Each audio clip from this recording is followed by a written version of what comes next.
Hey, I'm John Cannell, and today on Preppy Kitchen we're making a decadent, delicious German chocolate cake. So let's get started. First off, set your oven to 350. You also want your racks in the top and bottom third because we have 3 8-inch layers for this delicious cake. I'm starting with a bit of prep work. I have a 4-ounce block of German sweet chocolate. I'm gonna give this a chop, but for all my German friends who are like, what are you talking about? This isn't a German cake, what's the deal? No, this isn't a German cake. It's named after Samuel German, who developed this for the Baker's Chocolate Company. Sorry for the history lesson, but whenever I talk about this cake, I get so many comments about the name. It should be called Samuel German's Amazing Chocolate Cake, but it's not. Okay, once your chocolate's chopped, we're gonna set this aside. This gets turned into the most amazing chocolate ganache, which flavors the cake itself. My chocolate's chopped, so let's grab a big bowl and get our dry ingredients together. Into my large bowl, I'm gonna sift 2 1/4 cups or 270 grams of all-purpose flour.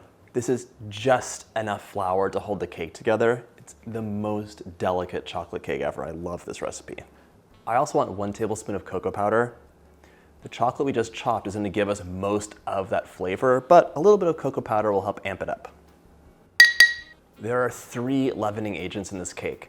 There's half a teaspoon of baking powder, 1 teaspoon of baking soda, and then later on, we're gonna be fluffing up some egg whites, and millions of bubbles are going to puff up in the oven and give this the most delicate texture ever. The cake's gonna melt in your mouth, it's ridiculous. For a little contrast, I'm adding half a teaspoon of salt.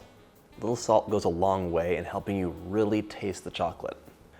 We're gonna sift this out and then whisk it up. Whisk, whisk, whisk. We want everything nicely distributed, no big clumps of baking soda. Ugh. My dry ingredients have come together, so now we're gonna make this really luscious ganache with our German's sweet chocolate. Here you have a choice. You can melt your chocolate in half a cup of hot water, and instead of water, if you wanna add a little bit more flavor like I do today, I'm gonna use half a cup of hot coffee. The coffee will amp up the chocolate flavor, and you're not gonna taste the coffee, it'll just be more chocolatey. I'm also saving time, so this is going right in the microwave. Give this a stir first to see how much of the chocolate will melt. Now we go into the microwave. 20 seconds later, this is all melted up. I'm gonna set this aside so it could cool down a bit. And in the meantime, we're gonna continue our batter journey with our stand mixer. Now in the bowl of my stand mixer, fitted with a whisk attachment or a big bowl if you're using a hand mixer, I'm adding 1 1/4 cups or 280 grams of softened unsalted butter. If your butter's too cold, it's just not gonna mix very well. Microwave it for 10 seconds at half power, and that should do the trick. And if you're making this on an ice cold day, microwave your bowl for 30 seconds or just swish around some hot water and dry it off, because a really cold bowl will harden your butter and that butter will form clumps that are very annoying.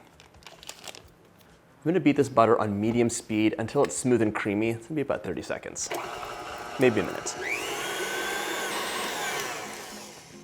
By medium, I meant high. The recipe calls for 2 cups of granulated sugar, but we're gonna use 1 3/4 for the batter right now. That's 350 grams. I'm gonna pour this in, and this has to get well combined, light and fluffy. I do wanna pump some air into this. This batter has to be as light as a chocolate cloud. Your mixer's gonna work for 3 to 5 minutes while this fluffs up. And yes, you should definitely scrape the bowl down at least once. And 3/4. Scrape that bowl down. It's getting fluffy in the middle, but compacted on the side. When your mixture's ready, you'll see the color change. Not only will it be fluffed up, it'll be a light off-white color instead of this yellow. Now, while it mixes, we're gonna carefully divide 4 eggs. Yolks in one bowl, whites in the other. A couple scrape downs later, and this is nice and fluffy, so it's time to start adding the yolks in one at a time. Yolk number 1, yolk number 2, number 3, and number 4. I see a beautiful sunny mixture. You see something pale and sad, so that means it's time to scrape the bowl down one more time. But it's getting much softer, which is nice. So this cake actually appeared in the recipe of the day of the Dallas Morning News in 1957. It was invented by Miss George Clay. Where's her first name? Hello, sad. But she did it using German's sweet chocolate. So Samuel German created this chocolate in the 1800s. This cake became a thing in the late 50s and clearly is so popular now. Now it's time for 1.5 teaspoons of vanilla, and our melted chocolate mixture is nice and room temperature, so it's time to pour that in slowly while mixing on low so you don't create a mess. Get that all in there. Before we move on, this needs to be one color, not two, so scrape it down and mix until it's nice and combined. Beat this until incorporated. And if things are really bad, you can scrape the bowl down one more time. Grab a third of your dry mixture, mix her on lowest speed possible, and you're gonna sprinkle that in and add half of the buttermilk. Sprinkle in some of the dry ingredients, thirds, the other half cup of buttermilk, and the remaining dry mixture. There we go. I have some streaks of flour left, but I'm gonna fold that in together by hand so I don't overmix anything. So just carefully fold this together, scrape the bowl down, and you'll notice like this is a light, cloudy batter already. It's only gonna get better from here. This gets set aside, and now we are gonna fluff our egg whites until they're at a soft peak stage. Okay, fresh bowl and whisk. Add your egg whites in. Grab 50 grams or 1/4 cup of granulated sugar. Now start mixing your egg whites on low to break them up. Increase speed to medium, then high. Now slowly drizzle in your sugar. You're basically making a meringue right now. Increase speed to maximum. We're gonna mix this up until we have like nice, glossy, almost stiff peaks. So fast though.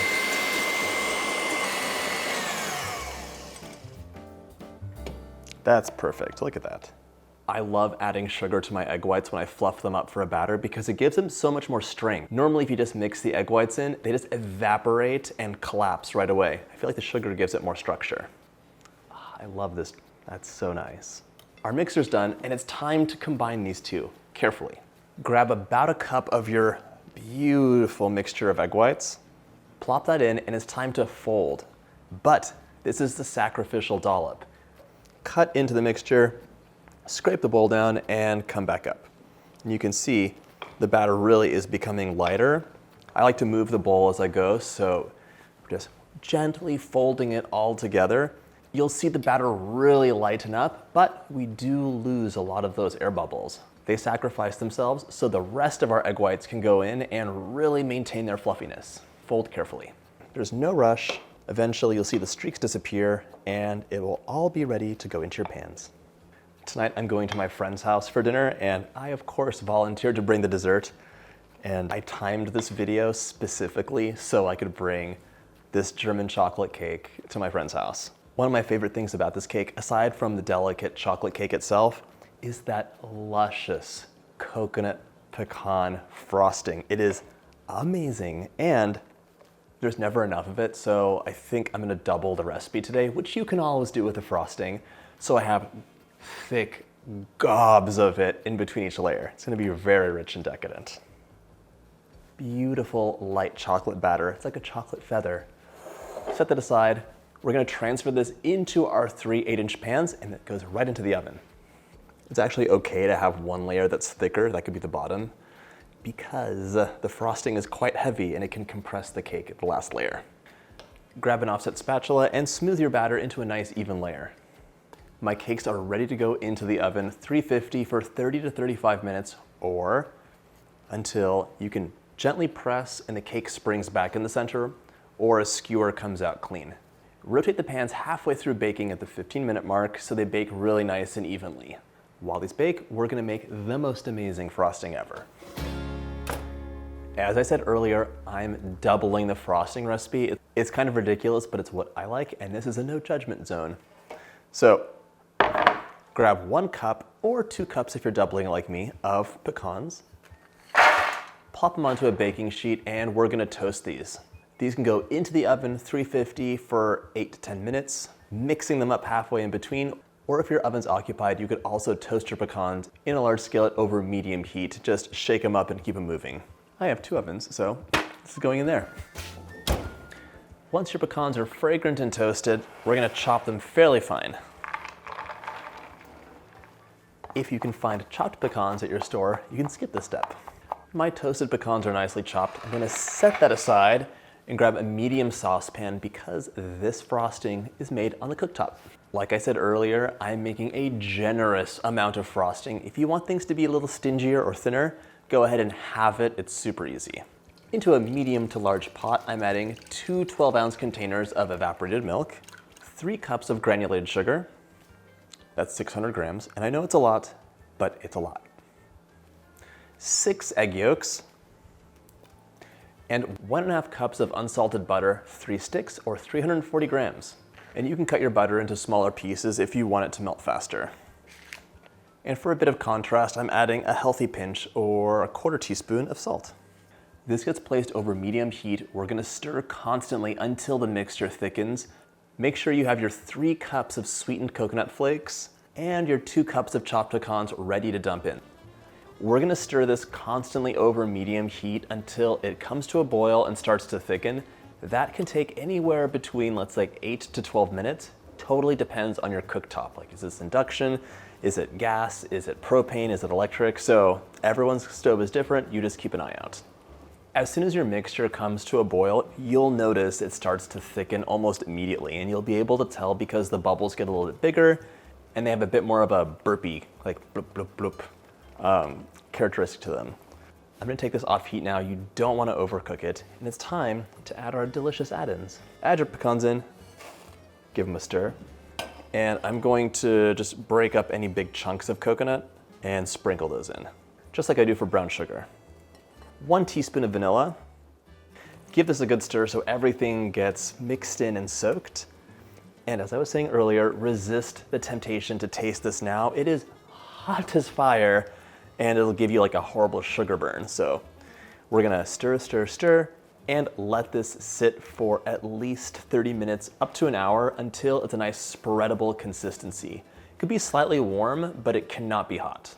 My frosting's cooling and my cake layers came out of the oven. It's actually been 15 minutes while they've been resting in the pans. So now they're still warm, but they're a little bit less delicate, which means that we can invert them onto a wire rack to cool completely. Before I do that, just take a look. You'll see the edges really pulled away from the pan, and they are completely flat layers. They're not sunken, they're not domed, they are perfect for stacking. Remove the paper, don't let it sit there. If you let the paper sit while the cake cools, it'll distort the shape because it'll keep it stretched out. My cake's cooled and my frosting did too, but by the way, I was totally wrong. I said 30 to 60 minutes. No, that's if it's in the refrigerator and you've popped it into little pans like this. The pot was so hot after an hour. Add your cake layer onto your favorite serving plate, and now we're gonna add 1/3 of the frosting right there. I'm actually adding a little bit onto my cake plate first, just to hold it down. Right. Add a big ol' scoop on top. I'm warning you, it's gonna get messy, but if I made a frosting that was great for decorating, it would not taste the way it's supposed to. It's supposed to be like a loose, flowy caramel. Okay, use a spatula just to kind of flatten it a bit. Don't worry if it doesn't go all the way to the edge because the cake will smush it down. Add another 1/3 of the frosting onto the second layer. More. All right, smooth that out a bit. 3rd layer on. And now pile it high with frosting. This is the easiest cake to decorate because there is no decoration. It's just slopped on and it goes down the sides, but it's delicious and it's supposed to look like that. Smooth it out and let's make some artful mess. Give your cake a slice and it's ready to enjoy. The thing is, the cake is so tender. It really is like a chocolate cloud that just dissolves on your tongue. And that frosting is so substantial and amazing. It's like, bam, here's some flavor. Delicious. I hope you get a chance to make one of my favorite recipes ever. And if you like this video, check out my chocolate playlist.